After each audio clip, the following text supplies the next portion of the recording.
Buenos días, amigas y amigos de la Casa de las Américas y contertulios habituales del programa de estudios de la mujer. Hoy tenemos el privilegio de clausurar este coloquio correspondiente al año 2022, en que cumplimos nada más y nada menos que casi 30 años de celebrarlos. Esta es la edición número 28 del Coloquio de Estudios de la Mujer de la Casa de las Américas, que como saben está dedicado en esta ocasión a tiempos, destiempos y contratiempos en la historia y la cultura de las mujeres latinoamericanas y caribeñas. Y para clausurarlo, repito, tenemos en esta ocasión un panel integrado por 3 profesoras de la Universidad de La Habana, para enumerarlas. Hacia mi izquierda, en el orden en que están sentadas, pues la doctora Marta Núñez, la doctora Clotilde Proveller y la doctora Magela Romero, todas sociólogas que se dedican desde hace mucho tiempo a los programas de estudio de la mujer, a los programas de la mujer, y con temas que ya se pondrán en evidencia en el momento en que se vayan tratando y que ellas identifiquen los temas en que han estado trabajando, sobre todo en los últimos tiempos, ¿no? Y para comenzar entonces le doy la palabra a la doctora Clotilde Proveller y la dejo entonces, las dejo con ella. ¿Me tengo que quitar esto? Sí.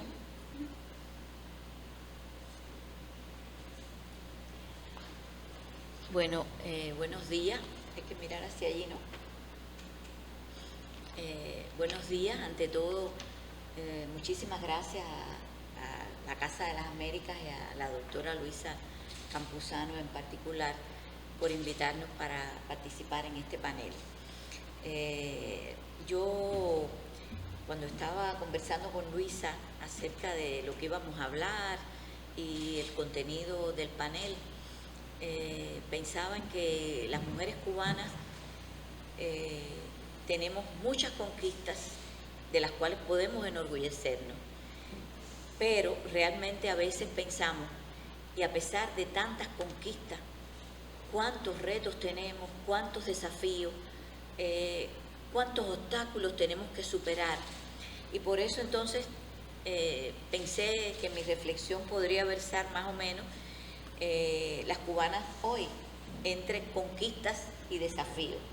Yo, por supuesto, de las conquistas no voy a hablar mucho, solamente voy a esbozar lo que hemos avanzado en materia de igualdad de género y de políticas sociales a favor de las mujeres, pero sobre todo me voy a centrar en algunos de los desafíos que tenemos las mujeres cubanas hoy, porque realmente en la medida en la que seamos conscientes, en la medida en la que podamos desnaturalizar muchos de los desafíos que tenemos, en la medida en la que podamos comprender la naturaleza de las contradicciones que enfrentamos como grupo social, pues estaremos en mejores condiciones, para poderlos enfrentar. Siempre decimos que el primer paso para resolver un problema es reconocerlo, es desnaturalizarlo, es visibilizarlo, ¿no? Entonces, bueno, pues yo he tomado algunas notas, es decir, traigo algunos apuntes para no divagar, porque yo tiendo a hablar y después me voy de la esencia de lo que quiero decir, ¿verdad? Y yo he punteado algunos elementos que me parece que son muy importantes.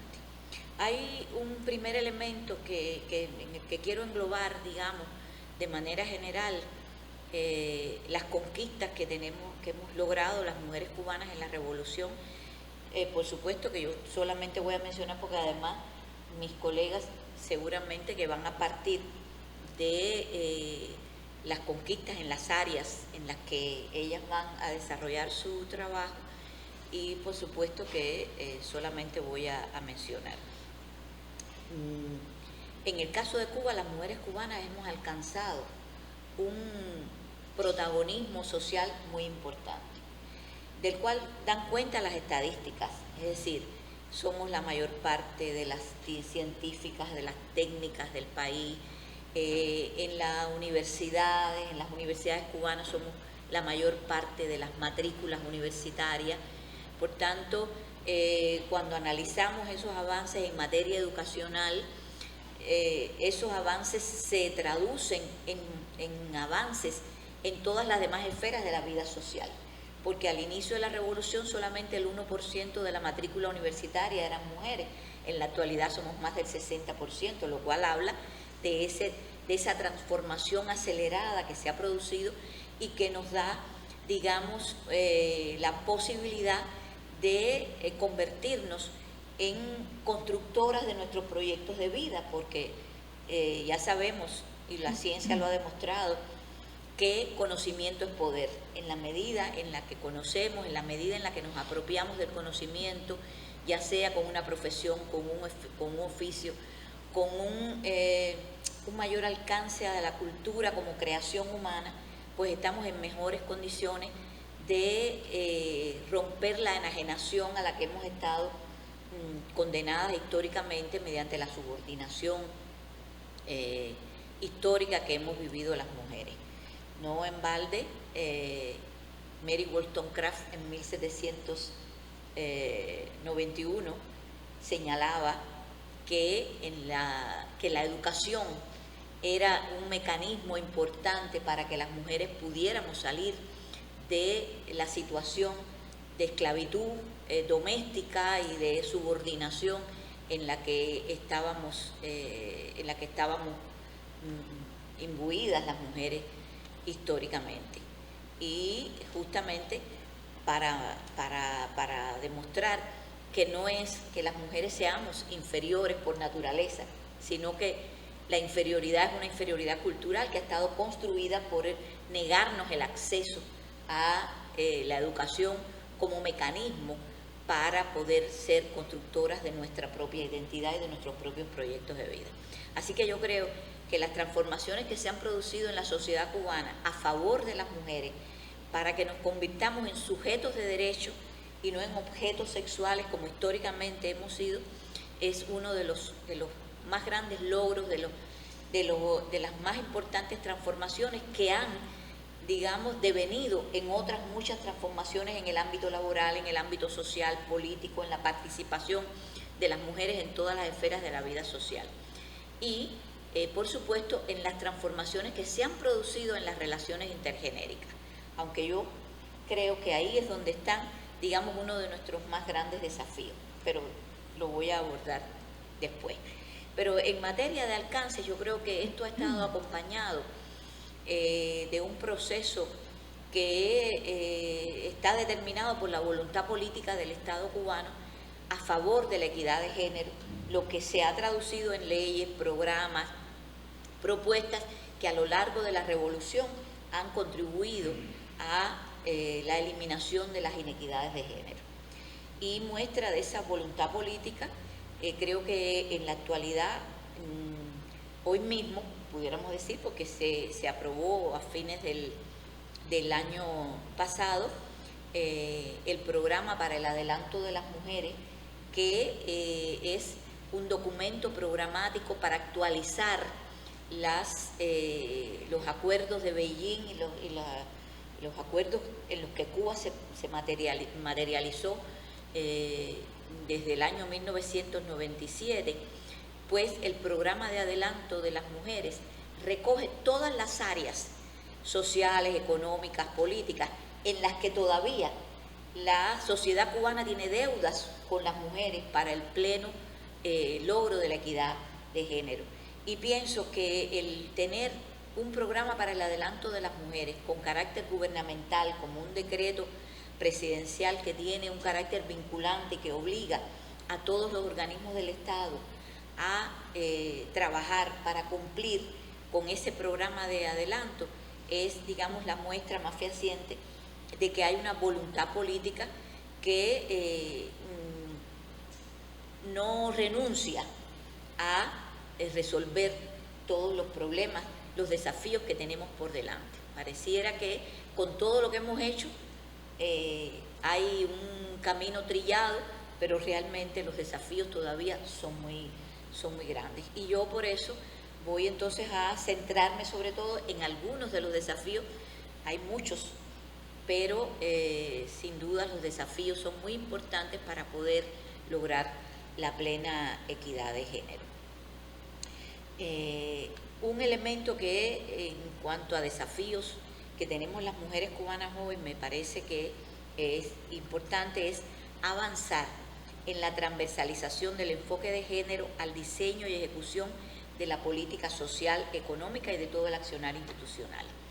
Mientras las políticas sociales no visibilicen las contradicciones, las inequidades y las potencialidades que genera el mirar con una mirada de género los problemas de la sociedad, es muy difícil que podamos avanzar, porque naturaliza, invisibiliza muchas contradicciones, muchas dificultades que están naturalizadas en la sociedad y pareciera que están resueltas cuando hablamos de, por ejemplo, que no voy a tocar mucho porque supongo que Marta avanzará en ese tema, las mujeres cubanas tenemos iguales oportunidades, iguales derechos en el acceso al trabajo que los hombres, lo cual es cierto, y que recibimos igual salario por igual trabajo, lo cual es cierto, pero eso, digamos, invisibiliza los obstáculos que tienen las mujeres, todas las brechas de desigualdad que en el acceso a las oportunidades tenemos las mujeres en materia laboral, por ejemplo. Porque las mujeres a lo largo de nuestra vida laboral parimos, somos las cuidadoras, por tanto, a la hora de recibir el salario por rendimiento, por antigüedad, tenemos muchos más obstáculos que los hombres en esa materia. Eso por poner un simple ejemplo de la importancia de que en el diseño y ejecución de las políticas sociales se mire las problemáticas de género con un lente ampliado que permita entender esas contradicciones y tomar medidas para resolverlas. Creo que en eso el programa de adelanto de las mujeres va a ayudar mucho.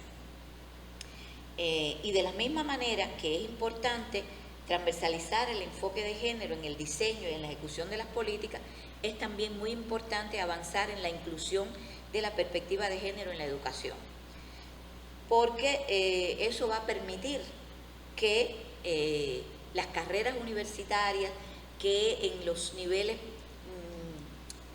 digamos, medios de la enseñanza, empecemos a desnaturalizar el patriarcado, empecemos a desmontarlo, empecemos a socializar a ambos géneros con base a la equidad, porque todavía tenemos una educación que es sexista, y al ser sexista, aun cuando, si nosotros analizamos la política educativa cubana y los programas que norman la educación cubana, vemos que en la letra de la política educativa está la coeducación como objetivo de las relaciones entre los géneros, que por supuesto la coeducación es el top en cuanto al logro de la equidad y de la paridad educativa. Sin embargo, esa coeducación que está enunciada en la política educativa es de alguna manera todavía letra en las políticas, porque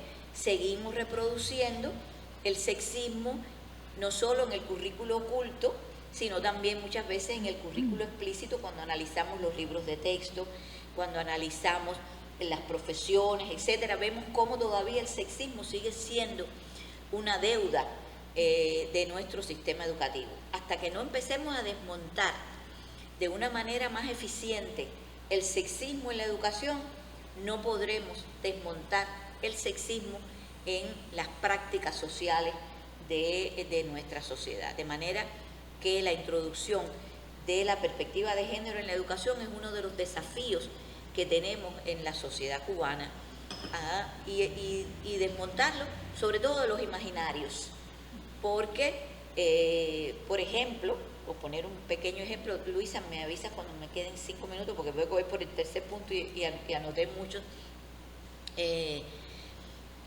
Por ejemplo, en los programas de estudios de la enseñanza secundaria, la asignatura de educación laboral tiene incluido electricidad, carpintería, cocina para todos los niños. Sin embargo, a la hora de ejecutar esos programas, las niñas van para los de costura y cocina y los varones para los de electricidad y carpintería. Quiere decir que aun cuando está en el diseño curricular, seguimos con las prácticas sexistas que construyen mundos escindidos y contradictorios entre mujeres y hombres. Por tanto, ese es un reto importante. Voy a ir rápido porque veo que otro reto que tenemos es ampliar la visibilización de la violencia de género como problema social que afecta los derechos humanos. Y en la medida en la que contribuyamos a desnaturalizar la violencia de los imaginarios, pues estaremos en mejores condiciones para una prevención y una atención más efectiva. Creo que ahora hemos adelantado mucho porque también se acaba de aprobar en diciembre del 2021 como un decreto presidencial la estrategia integral para la atención y la prevención de la violencia.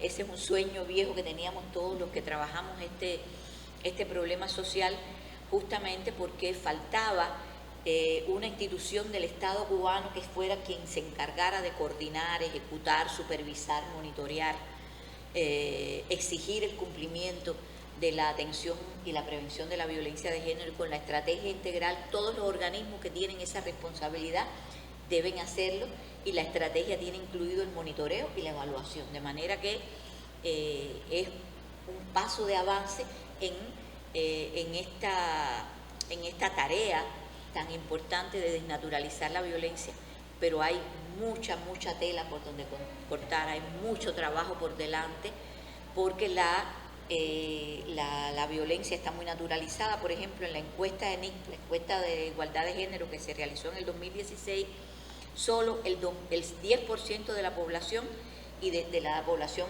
entrevistada identificó la violencia como un problema para las mujeres. Sin embargo,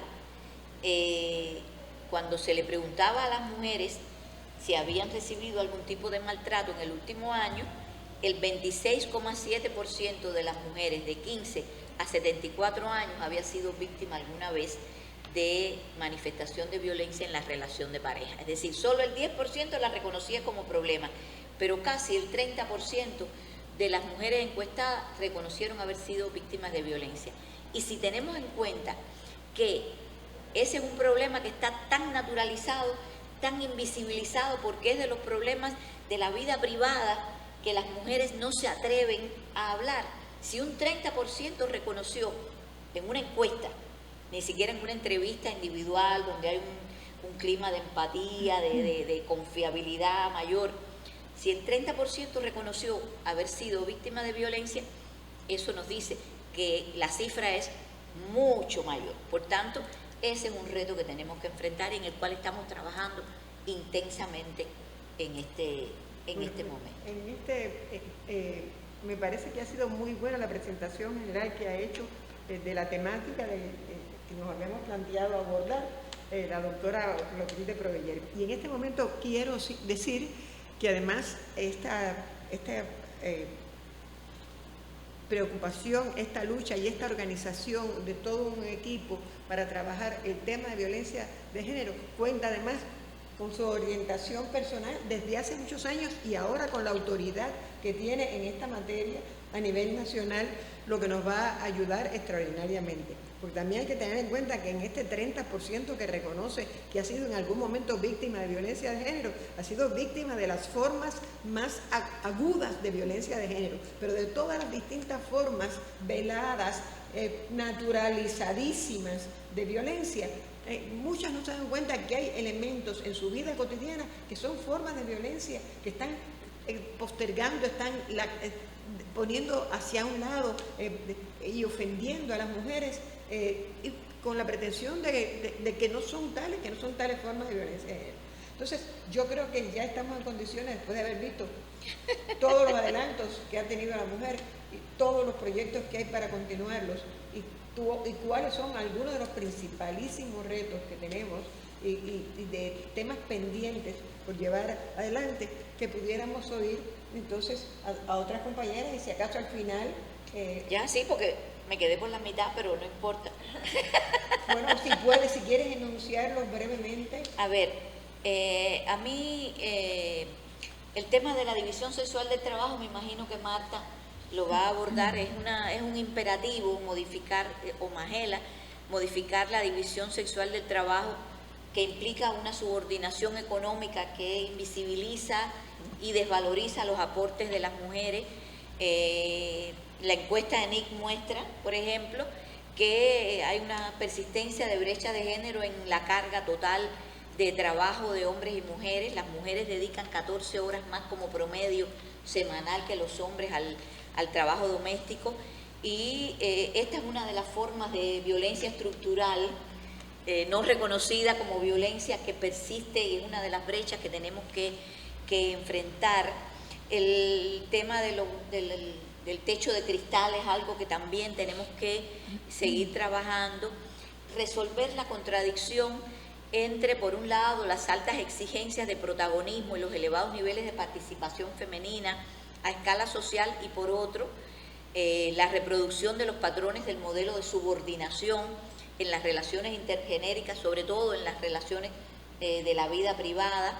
Y hay una contradicción, una brecha que a mí me gustaría, digamos, enfatizar, y le dejo las palabras a mis colegas y después puedo, si quieren decir algo más, que es la importancia de desmontar del imaginario colectivo los factores socioculturales de aceptabilidad de la cultura patriarcal.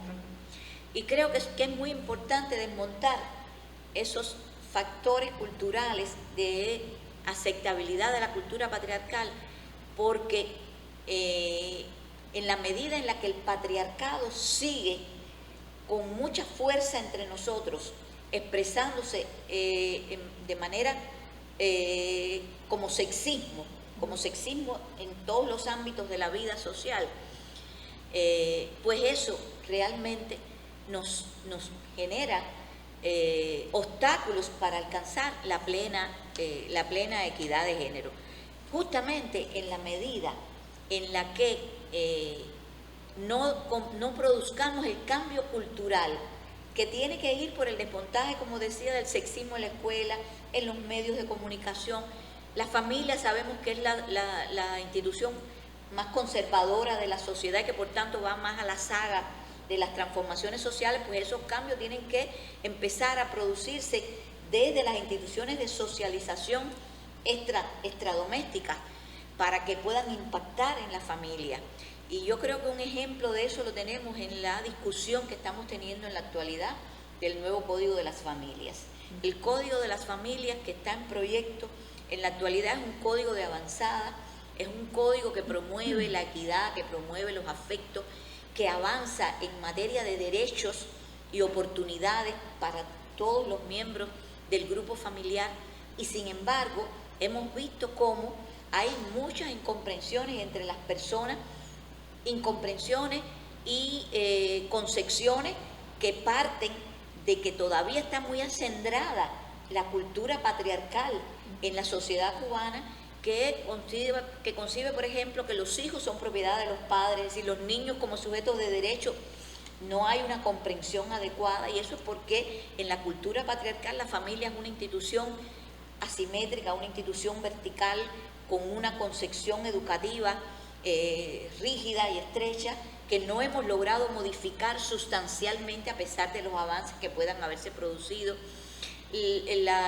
Las inequidades de género que se producen en la familia, es decir, hay toda una serie de elementos que son culturales, porque hemos avanzado mucho en materia de programas, de políticas, de leyes, que en la práctica contribuyen a ampliar el horizonte de derechos y oportunidades de las mujeres.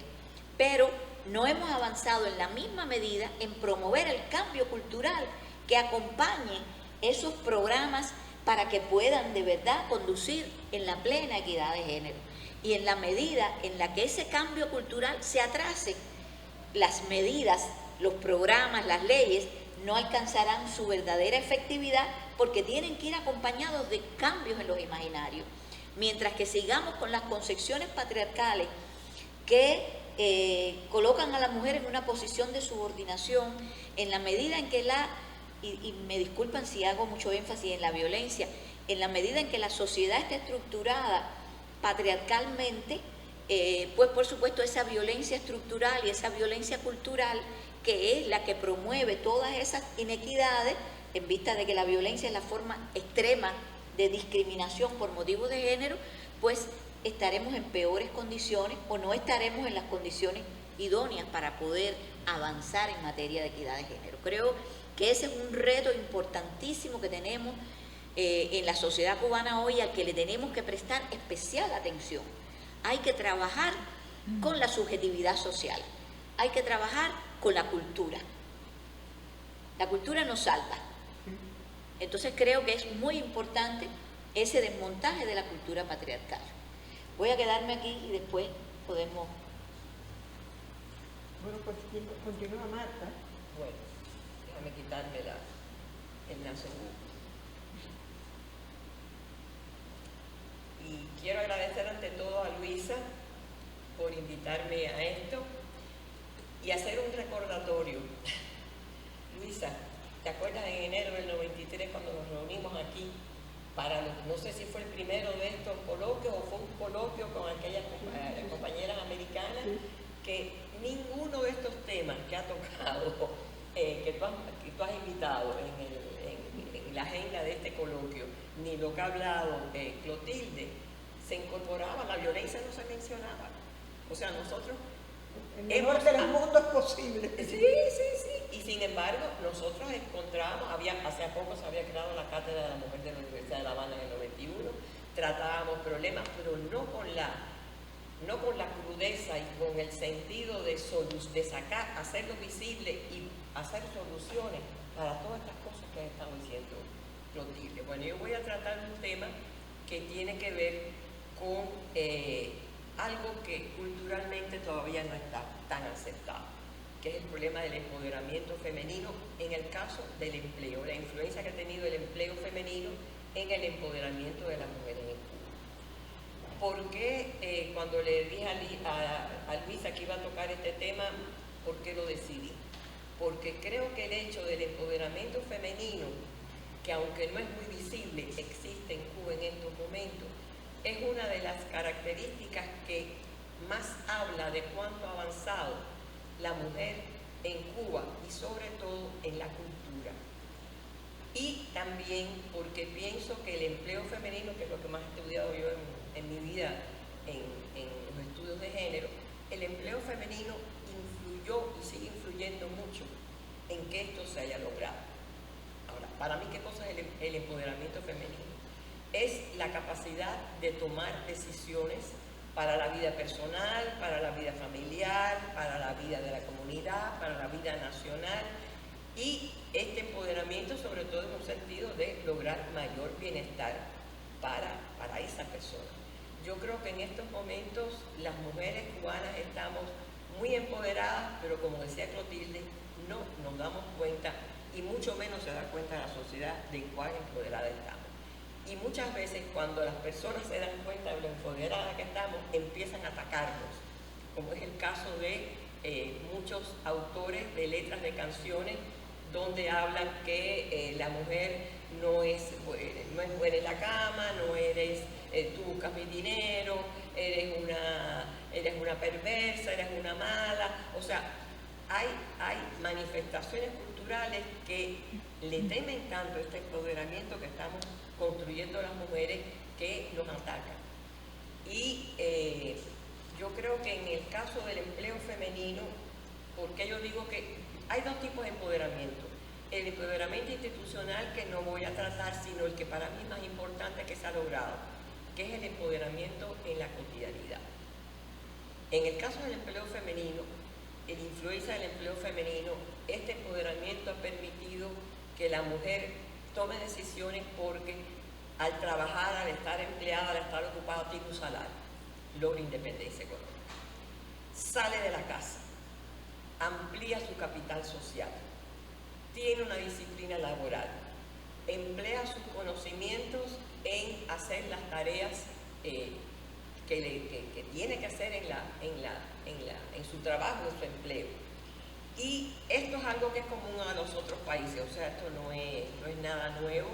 Hay muchos casos de mujeres en trabajos informales en los años 80 en América Latina que sencillamente sacar en las Indias a vender cosas en las calles ya le permitía salir de su casa y no volvían más, aunque no tuvieran ningún tipo de beneficio económico. Pero bueno, en el caso de la mujer cubana, estos empeños por la incorporación de la mujer al trabajo, creo que ha logrado que este empoderamiento sea más fuerte, que se quede, a pesar de todos los problemas que tiene, que se vaya enraizando. Clotilde habló de todos los logros de la mujer, yo creo que son innegables en Cuba, y yo creo que eso se ha dado por programas integrales que empezaron desde los años 60, que nunca han parado, que han sido muy flexibles, que han sido muy holísticos, que incorporan a toda la sociedad, y que uno de esos elementos fue el empleo. El empleo fue algo que se vino experimentando poco a poco, muy poco a poco, desde los 60 hasta que se logró la zafra del 70, en que ya las mujeres sustituyeron a los hombres que fueron a la zafra, y cuando esto regresa, no pasó, como en el caso de la Segunda Guerra Mundial, en Rose and the Riveter, que las mujeres se fueron para sus casas, ¿no? Aquí las mujeres compartieron el empleo, pero bueno, eso es historia ya sabida. Yo creo que además fue muy importante la feminización de la educación, que Clotilde hablaba también, esa feminización de la educación que empezó con la alfabetización, con las nacionalizaciones de los planteles privados, con la coeducación, con el uso de uniforme para que no se vieran las diferentes procedencias sociales de los muchachos, y en el caso de la salud, para nuestro empoderamiento, el acceso a salud gratuita y universal también, sobre todo, ha sido muy importante en el caso del control de nuestro cuerpo, de nuestra sexualidad, porque hay derecho a la interrupción del embarazo desde el año 62. Yo no sé si ustedes están de acuerdo conmigo, pero aquí no hay estigma con el aborto. Ahora están los neocristianos empezando a estar en contra del aborto, pero aquí no hay estigma.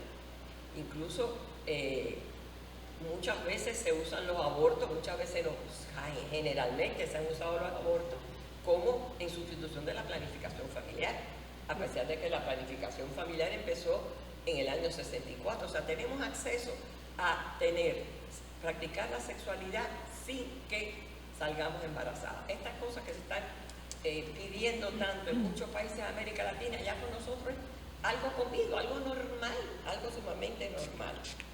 Y este problema también de la educación gratuita hace que nos quitemos de la cabeza qué hacer con los niños de 8 de la mañana a 4 de la tarde. Bueno, están en las escuelas, desde los círculos infantiles hasta el preuniversitario. O sea, eso es algo que nos permite permanecer en el trabajo. Y las leyes a favor de la mujer, que han sido muchas durante todos estos 63 años. Bueno, en fin, las mujeres somos muy decisoras. Ya Clotilde dio los datos en el empleo. Somos el 40% de todos los ocupados, somos las 2/3 partes de todos los profesionales y técnicos, pero en profesiones duras y en profesiones donde son masculinas en otros países, como en el caso de la ciencia, que somos más del 60%, como en el caso de los médicos, que somos el 71%, como en el caso de los abogados, que somos casi el 80%. Somos casi el 80% además de los fiscales. Cuidado con eso para aplicar todas las leyes ahora que se quieren operacionalizar.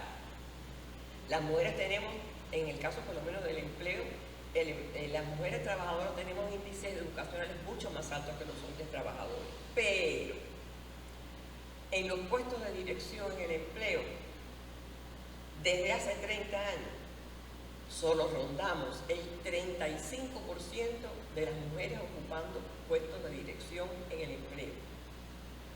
En mis investigaciones, que han sido generalmente estudios de casos, y en las investigaciones de las colegas que hemos estado compartiendo muchísimos años, Las razones son, sobre todo, una, ya yo,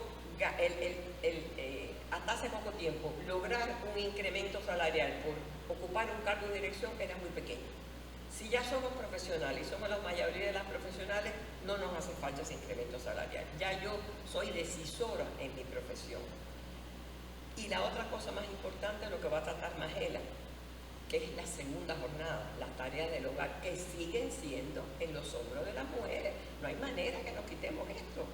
No hay manera. Incluso en el programa el adelanto de la mujer del presidente, está puesta como una de las cosas a lograr que la segunda jornada, que el trabajo del hogar sea compartido, pero sobre todo, y creo que es lo importante que pone en este programa, que el Estado, el gobierno, los municipios, la familia se ocupen de esto. No sea un problema solo de generación espontánea entre el hombre y la mujer, porque eso no se va a lograr, no se va a lograr nunca de esta manera.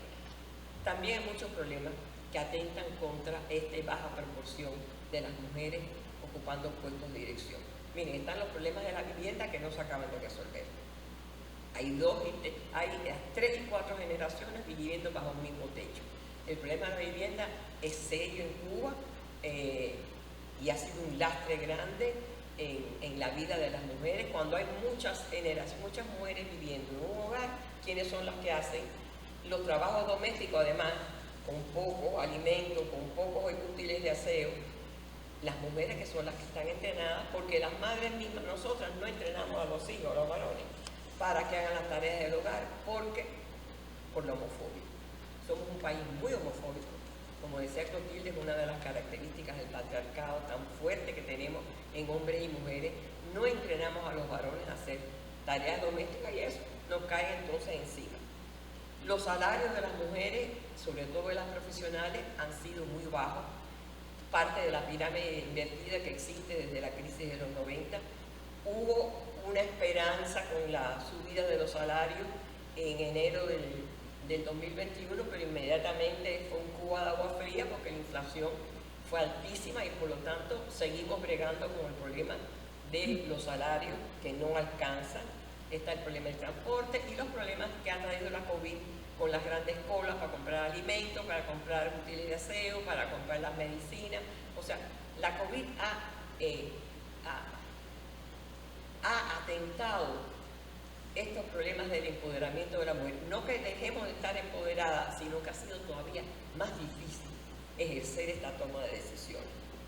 En estos momentos, los grandes contratiempos que tenemos las mujeres cubanas muy empoderadas en la cotidianidad es que estamos cansadísimas, estamos exhaustas y tenemos también que pagar altos costos. Nos divorciamos, nos separamos. Cuando no hay posibilidad de lograr consenso en la pareja, nos volvemos a casar. En Cuba se casan mucho, aquí no hay problema de ese tipo, el multimatrimonio existe, la multimonogamia, como le dicen los demógrafos.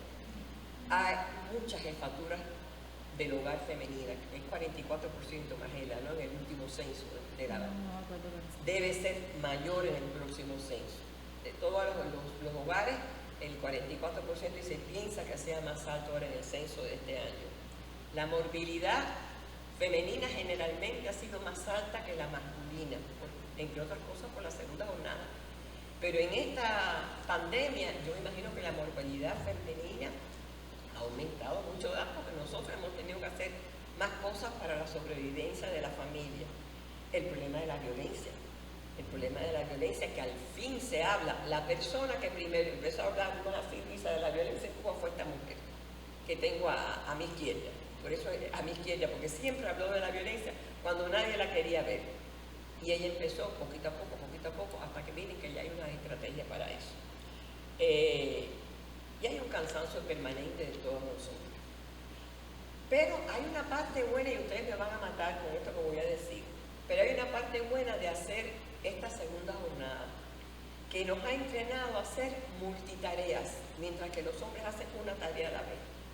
Imagínense qué cosa hacemos nosotros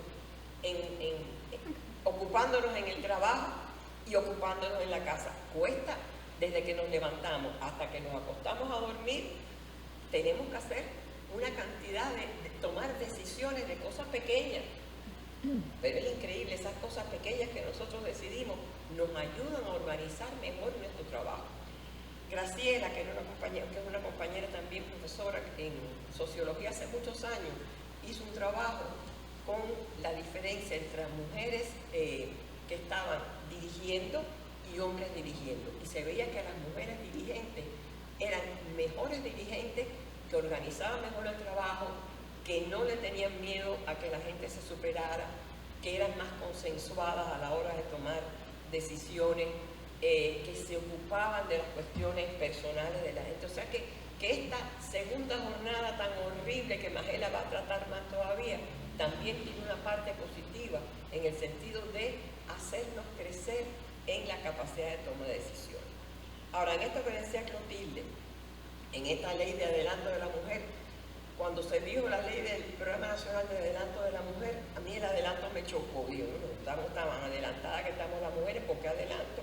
Pero bueno, lo vi como un sentido de no parar, de no detenerlo. Bueno, ese programa, como decía Clotilde, tiene 8 o 7 áreas. Yo escogí una que es el empoderamiento económico, porque aquí hay cosas no resueltas y al fin se están sacando a luz problemas que no se han resuelto. Uno, la proporción baja de mujeres en los cargos de dirección en el empleo, que hay que resolverlo. Otro, atender a las mujeres gestantes, a las trabajadoras gestantes, que se está haciendo, pero hay que llevarlo a la realidad. Otro, el famoso acoso sexual en el empleo, que no se vio. ¿Se acuerdan en el 2009, cuando se discutió el nuevo Código Laboral? Nadie habló de acoso sexual. Tuvieron que ser 3 parlamentarios que lo hablaron y entonces sí fue una decisión de incorporarlo al código. Pero todavía hoy, Clotilde, yo creo que eso no se ve. El acoso sexual en el empleo no se ve y existe. La no discriminación por los trabajadores por identidad de género y por orientación sexual. Y para mí la estrella grande de este programa es el apoyar las tareas del hogar, pero desde el gobierno, desde el Estado. ¿Qué problema hay con esto? ¿Qué peligros veo yo? Y con esto concluyo. Todas estas, porque además de esto se han hecho 7 regulaciones más en medio de la pandemia en el 2021 para favorecer a la mujer. 7 se han hecho. Hay peligros. El peligro de que todas estas se impongan de arriba abajo, como se ha solido hacer hasta ahora, sin escuchar la participación de la población y sobre todo de las mujeres. Que la burocracia la frene. Ha pasado muchas veces, está pasando muchas veces en estos momentos. El machismo, la famosa cultura patriarcal también, que está como de nuevo imbuida en hombres y mujeres. Y que no se interrelacionen entre sí, sobre todo con el famoso código de esta última ley de los procesos, de que no se lleven todas estas cuestiones. Por ejemplo, no estamos acostumbrados a que los problemas de la violencia se lleven al sistema judicial, al sistema legal. Y entonces ya existe en el Código de Procesos formas de hacerlo, porque no había figuras legales para la violencia de la mujer. Bueno, ya existen, pero ¿cómo lo van a tratar? Los jueces, que son sobre todo mujeres, la mayoría, ¿están preparadas para esto? ¿Están preparadas para esto? En esto lo dejo. Muchísimas gracias. Esto último me hace recordar que uno de los coloquios que celebramos aquí fue sobre violencia, que con la presencia, por supuesto, de Clotilde, que nos enseñó muchas cosas. Y para prepararnos para ese código, nosotros la invitamos a ella a que participara en una de las sesiones que teníamos de algo que se llamaba entonces Mujeres en Línea, porque teníamos nuestro local en la calle Línea, en la Biblioteca de Casa de las Américas que se encuentra allá. Y le pedimos que nos hiciera un seminario sobre este tema. Y ese seminario concurrieron los alumnos de Clotilde, no de la universidad, sino de la Policía Nacional y los forenses, que estaban aprendiendo con ella en aquella época, y ahora 10 años, o tal vez un poco más, cuáles eran los temas, cuál era el sustrato teórico, el sustrato ideológico, cultural de la violencia, porque eso tenían que identificarlo primero para identificarse con el trabajo que debían llegar a hacer, que era el trabajo de identificar físicamente cuando era un forense o un médico común y corriente que tuviera ese conocimiento de temas forenses para poder identificar un golpe con determinadas características y no que me caí por aquí, que me caí por allá, que no, que, en fin. Y lo mismo la policía, que pudieran identificar, que pudieran ocuparse de eso. Todo eso ha habido que irlo formando paulatinamente. Y hay momentos en los cuales se ha desviado esa formación para un lado o para otro porque ha habido otras prioridades. A las mujeres siempre nos ha sucedido en Cuba el tema de las prioridades.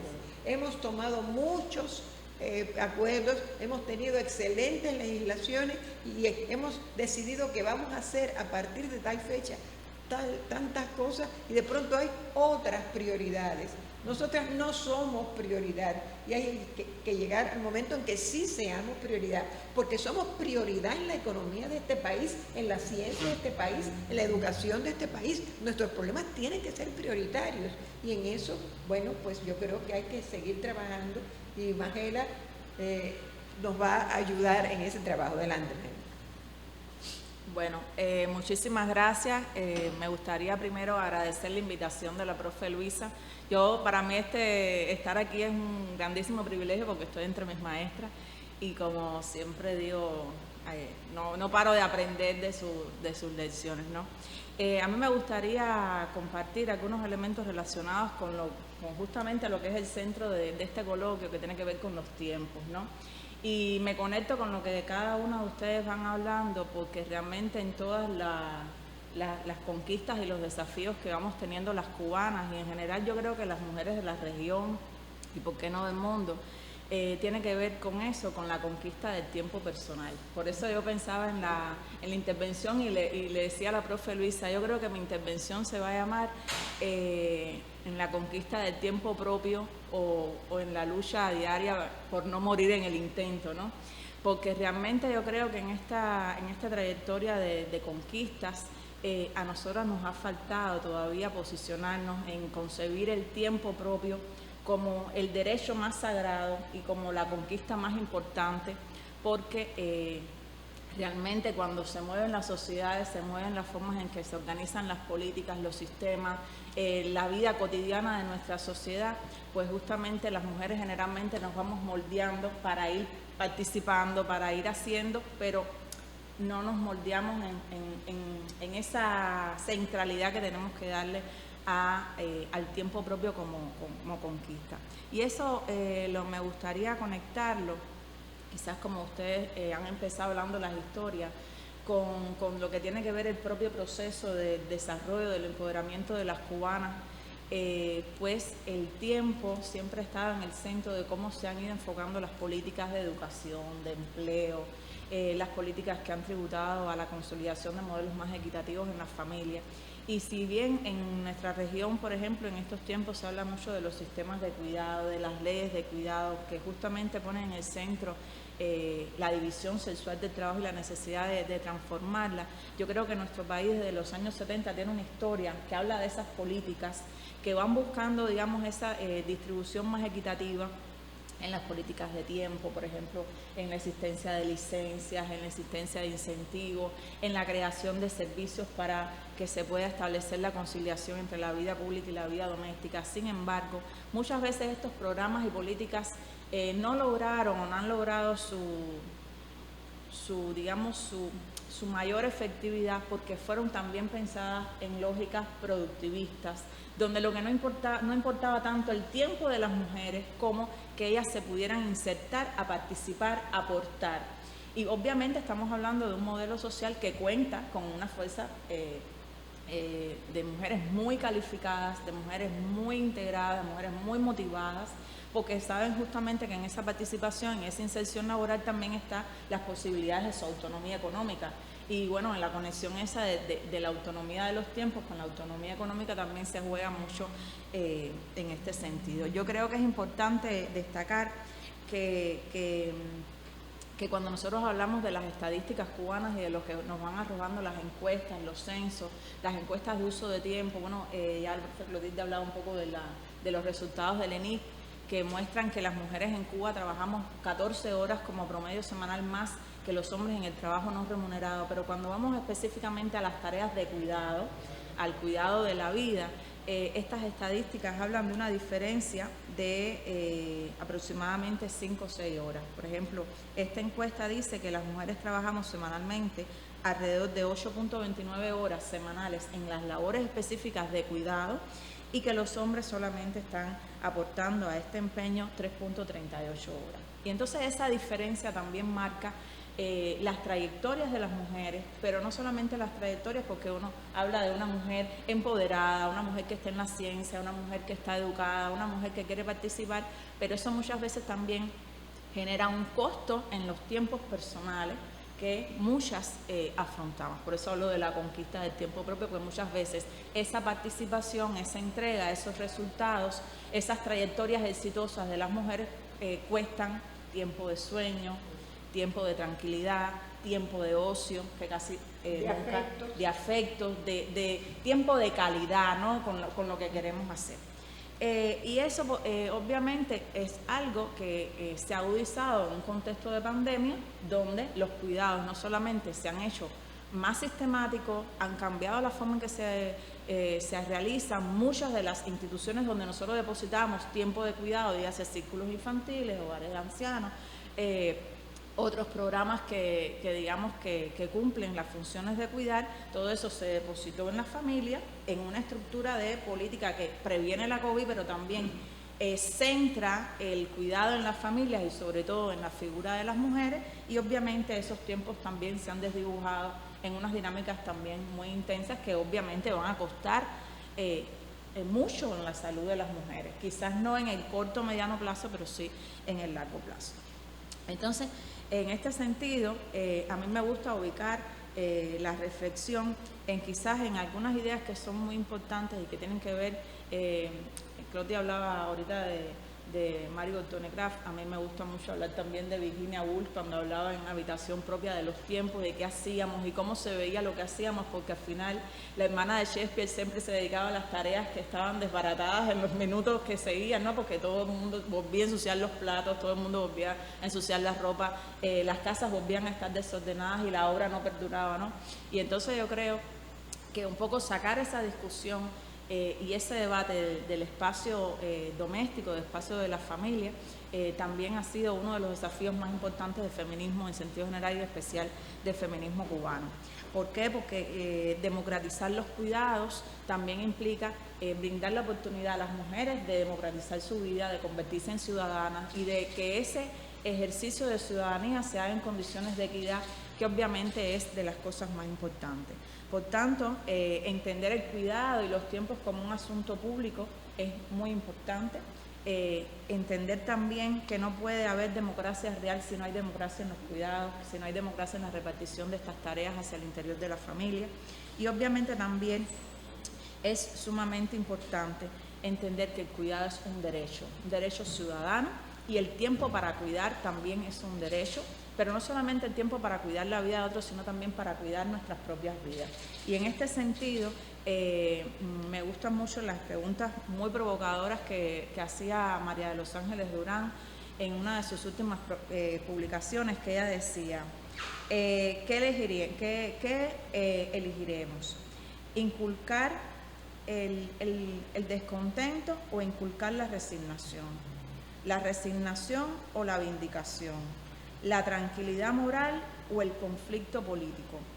¿Inculcaremos el derecho a la lucha individual o a la lucha colectiva? ¿Por qué? Porque mientras que sigamos viendo esto como un asunto privado, como un asunto que nos compete a cada una según nuestras lógicas y según las cargas que tenemos en nuestras familias, pues creo que no vamos a poder avanzar. Y en ese sentido me quedo con el tema de la lucha política, de la vindicación, del movimiento, y me gustaría compartirles un poco la experiencia de la Red Cubana de Estudios sobre Cuidados, una red que surge en el 2020 a partir de los esfuerzos de un grupo importante de especialistas cubanos que nos aunamos para poner los resultados de las investigaciones en la búsqueda de soluciones desde un activismo importante, desde un activismo también centrado en el aprovechamiento máximo de los resultados que íbamos obteniendo. Y en este sentido, entendíamos también que la lucha no podía ser individual, sino también colectiva. Y esta red, de la cual me siento muy orgullosa, ha logrado un poco impulsar estos debates al plano de la política. Siempre el diálogo entre la academia y la política es algo complejo, es algo a lo que generalmente no estamos acostumbrados, pero también es algo súper importante, más en un contexto como el que decían mis maestras, ¿no? Que se está cambiando el marco jurídico, se están moviendo las estrategias gubernamentales, se está cambiando también la visión del país de cómo hacer para lograr realmente resultados efectivos, y en este sentido también en un vínculo estrecho tanto con la Federación de Mujeres Cubanas como con el Ministerio de Trabajo y Seguridad Social, hemos estado trabajando en el último año en un proyecto que nos tiene muy ilusionados, que se denomina Trabajo No Remunerado, y que justamente busca un cambio en la lógica, en la concepción del trabajo, ¿no? O sea, el trabajo no remunerado, pero en particular el trabajo de cuidados, reconocerlo, valorarlo, que yo creo que por ahí parte el problema, es decir, reconocer que ese tiempo que las mujeres no tenemos para nosotras mismas la estamos dedicando a un trabajo que aporta a la economía del país, que aporta el desarrollo social. Yo creo que por ahí es uno de los principales caminos, es decir, reconocer y valorar en su justa medida este tipo de trabajo y también generar también una sensibilidad en relación a los tiempos que dedicamos a este tipo de trabajo. Otro de los aspectos que tiene este proyecto como objetivo es ampliar también los servicios de apoyo. Esto es algo sumamente importante y que si bien en esos 60 y en esos 70 se vio como una prioridad de la política, de los programas, del presupuesto que se ponía a función de eso, pues con el paso de los años también con el atravesamiento de las crisis, de las múltiples crisis por el país también, como decía la profe Marta, también a veces las mujeres nos quedamos en la última parte de la cola, y cuando hay que definir un presupuesto pues no somos a veces lo más importante, pues muchos de estos servicios también se perdieron en los 90 y han tendido a desaparecer con el tiempo, y eso justamente es algo de lo que nosotros estamos buscando rescatar, porque realmente Cuba fue pionera y gracias también a esos servicios, a esos bienes, a esos programas se logró también cifras importantes en relación al empoderamiento de la participación. Y obviamente también esto pasa por la creación de estrategias para la corresponsabilidad. Si la corresponsabilidad no entendida solamente como la corresponsabilidad que se tiene que dar entre los distintos actores de la sociedad, dígase Estado en primer lugar, familia, mercado, comunidad, organizaciones de la sociedad civil en sentido general, sino también la corresponsabilidad que se tiene necesariamente que dar hasta el interior de la familia. De hecho, de eso se ha hablado muchísimo, pero yo creo que todavía nos quedan muchas estrategias y muchas cosas por impulsar, porque las estadísticas están dando que los tiempos son desiguales, ¿no? Y en esa conquista de los tiempos también tenemos que establecer el deber de cuidar, no solamente de las mujeres, sino de los hombres también. Y por último, también me gustaría compartirles que en el marco de este proyecto está también la capacitación. Es decir, crear capacidad en la población para cuidar, crear la sensibilidad de ese deber de cuidar y obviamente también crear la conciencia de que si eso no cambia, no puede haber un modelo de desarrollo justo. Porque cuando nosotros hablamos de las estadísticas, estamos viendo también que hay un importante número de mujeres saliendo del mercado de trabajo remunerado, formal, que tiene asegurada una serie de garantías para cuidar la vida de otras personas. Es decir, hay una estadística que es muy dura, que es que de 19.189 personas que fueron encuestadas en Lenin, 802 dijeron que habían tenido que abandonar el mercado de trabajo para cuidar y eran mujeres. Y en relación con esa cifra, solamente 162 hombres dijeron lo mismo. Es decir, que hay una diferencia abismal en ese sentido y obviamente eso también tiene un costo político, económico y social en nuestra sociedad, porque estamos hablando de una población preparada, de una población que participa, que está motivada, que está con unas trayectorias importantes y que está saliendo. Y no es porque este trabajo sea menos importante que otro, sino porque muchas veces se sale ante la existencia de, de estrategias que puedan permitir la conciliación de la vida pública con la vida familiar. Y bueno, por ahí quería dejar algunas de las consideraciones que quería hacer de manera general, porque realmente yo creo que la conquista de ese tiempo propio es uno de los mayores desafíos que tenemos las cubanas hoy, y obviamente que tenemos que seguir potenciando que ese problema salga de nosotras como ciudadanas para ubicarlo en el plano de la política. En el plano de la política, porque es una cuestión de derechos y es una cuestión de justicia social. Y bueno, por ahí sería la reflexión. Bueno, pues yo creo que hemos abordado los temas que nos habíamos propuesto, y pienso que tal vez para clausurar esto brevemente le pasaría la palabra a la profesora Clotilde Correyer, y que si quiere comunicar algo de lo que le faltaba o hacer unas pequeñas conclusiones. Eso es una trampa de Luis. No, yo creo que, bueno, mis compañeras han sido bien explícitas en hablar de todos los retos que tenemos. Yo creo que sí. A mí me gusta mucho el nombre que Luisa le puso al coloquio. Y no estamos a destiempo. No estamos a destiempo. Yo creo que estamos a tiempo de resolver las brechas, los contratiempos que tenemos las mujeres para el logro de la plena equidad. Y en la medida en que como sociedad tengamos conciencia, ya sabemos que existen muchos prejuicios infundados sobre la base del desconocimiento, porque yo creo que no hay nada que haga tanto daño a la sociedad como el desconocimiento, como la ignorancia, ¿verdad?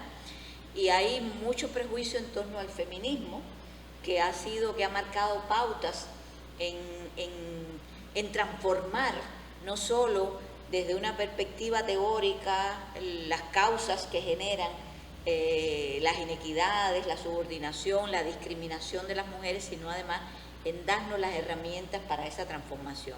Y yo creo que en la medida en la que tengamos conciencia de algo que una notable feminista norteamericana como Kate Millett decía, que en su obra Política Sexual, lo personal es político. Es decir, en la medida en la que entendamos que las relaciones personales que se dan al interior de la familia, que se dan en las relaciones entre los géneros, son políticas porque están mediadas por relaciones de poder, estaremos en mejores condiciones de transformar todas esas brechas, todas esas contradicciones que todavía nos afectan en la sociedad cubana. Yo creo que estamos a tiempo, estamos trabajando mucho, se están haciendo muchas cosas, hay voluntad política, pero sobre todo hay un compromiso de las mujeres que sabemos el valor de lo que tenemos y sabemos el peligro de que perdamos lo que hemos conquistado. Por eso yo siempre digo que el principal reto que tenemos las mujeres cubanas es preservar lo conquistado, no perder todo eso que hablaba Marta, todas las cuestiones que señalaba Magela, lo que en estos años de revolución hemos avanzado. Y para poder preservar lo conquistado y avanzar en la solución de esas brechas, de esas contradicciones, pues tenemos que emplearnos a fondo. Y tenemos que emplearnos a fondo sin descanso, sin renunciar. A veces es dura la batalla, muy dura, y realmente, como decía Magela, la lucha por el tiempo propio, porque creo que en la medida en la que conquistemos el tiempo propio, será en la medida que avanzamos en la conquista de la plena equidad. Hay una autora española, Soledad Murillo, que yo la uso mucho en clase con mis alumnos, que tiene una obra que se llama El mito de la vida privada, y ella habla de que es un mito justamente porque las mujeres no tenemos privacidad.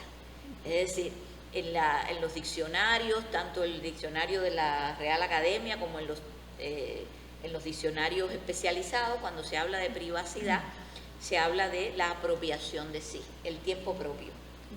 Mientras que para las mujeres no existe tiempo propio, es decir, para las mujeres la privacidad es la privación de sí.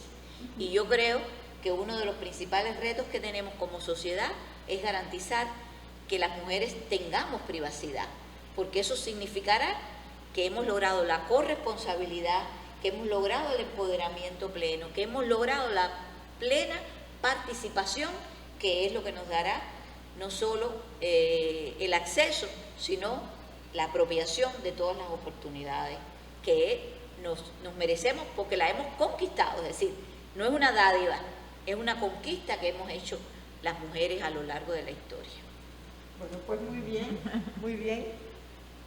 Damos entonces por terminada esta sesión con muchas interrogantes, con muchas proposiciones de cosas que debemos de hacer, que tenemos pendientes y con mucho ímpetu y muchos deseos de participar en todo lo que se nos ha propuesto. Muchas gracias y bueno, ya nos encontraremos el año próximo en febrero, la tercera semana de febrero como siempre. Deberá ser un encuentro presencial de nuevo y en esa ocasión vamos a debatir el tema que propusimos desde hace 2 años, política y políticas en la historia de las mujeres latinoamericanas, caribeñas, en la historia y la cultura de las mujeres latinoamericanas y caribeñas, un tema que hoy, esta mañana, se hace evidentemente más necesario que nunca y que siempre, porque siempre ha sido un tema de gran importancia. De nuevo, buenos días y hasta la próxima.